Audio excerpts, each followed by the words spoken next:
Hello guys, how are you.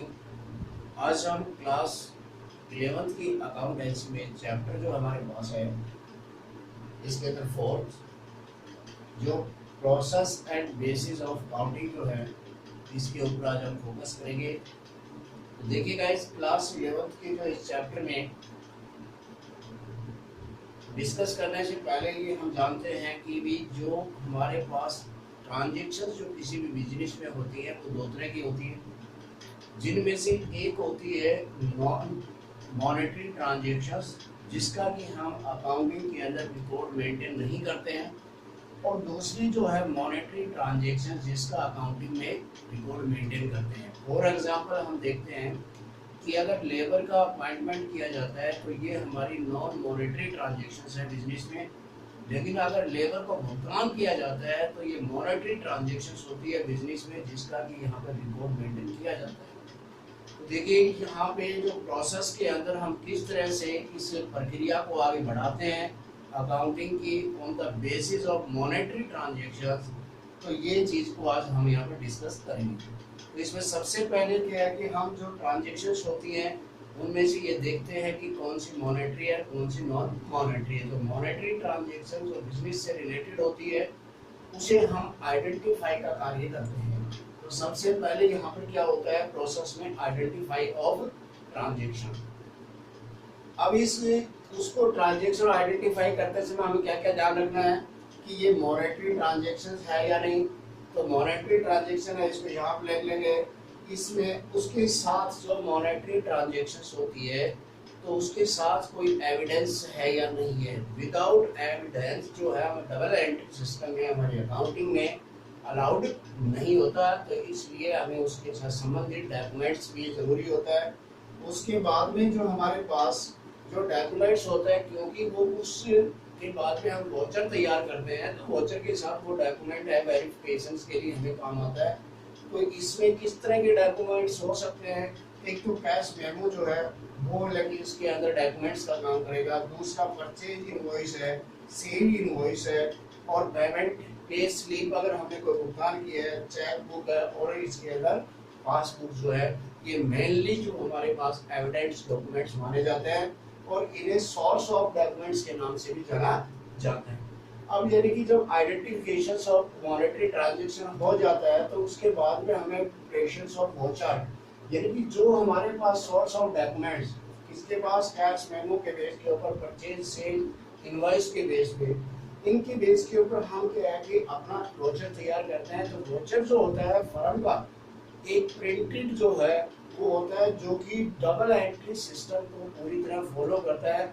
उसमें debit और credit होना चाहिए, लिखा हुआ कॉलम होने चाहिए जिसके ऊपर किसको हम डेबिट कर रहे हैं और किसको हम क्रेडिट कर रहे हैं। तो इसमें हम उसके बाद में क्या करते हैं, वोचर तैयार करते हैं। अब वो जो वोचर्स है उस वोचर्स के अंदर हम क्या करते हैं कि जो के माध्यम से उसको हम रिकॉर्ड के अंदर बुक्स ऑफ रिकॉर्ड में लेते हैं, जिसे ओरिजिनल एंट्री के रूप में जानते हैं।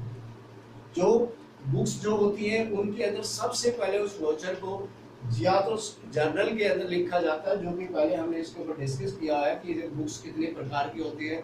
एक तो जर्नल, दूसरा क्या है कि मेन बुक, और जर्नल को अगर छोटा है तो प्रारंभिक रूप से जो एंटर होता है वोचर वो जर्नल में होगा, और अगर बिजनेस लार्ज है तो उसको क्या है कि जर्नल को सब डिवीजन कर दिया जाता है, डिवाइडेशन कर दिया जाता है, और जो सब डिवीजन में जो बुक्स रखी जाती है उन्हें हम क्या कहते हैं, सब्सिडरी बुक्स के नाम से भी जानते हैं। जैसे कैश बुक हुआ, सेल बुक हुआ, परचेज बुक हुआ, ये सब उसके अंदर आ जाती है। तो सबसे पहले हमारे पास आइडेंटिफिकेशन होगी, उसके बाद वोचर तैयार होगा। वोचर के बेस में हम कहें कि ओरिजिनल एंट्री जो बुक्स ऑफ रिकॉर्ड में लिखते हैं तो वो किसमें लिखते हैं, जर्नल के थ्रू लेते हैं, और वहाँ पे हम डबल एंट्री सिस्टम का बहुत ही ध्यान रखते हैं। जब बिजनेस की साइज है तो उसके अंदर मैंने जर्नल में लिखेंगे, छोटी है तो, और बड़ी है तो उसको सब्सिडरी बुक्स में मेंटेन करेंगे।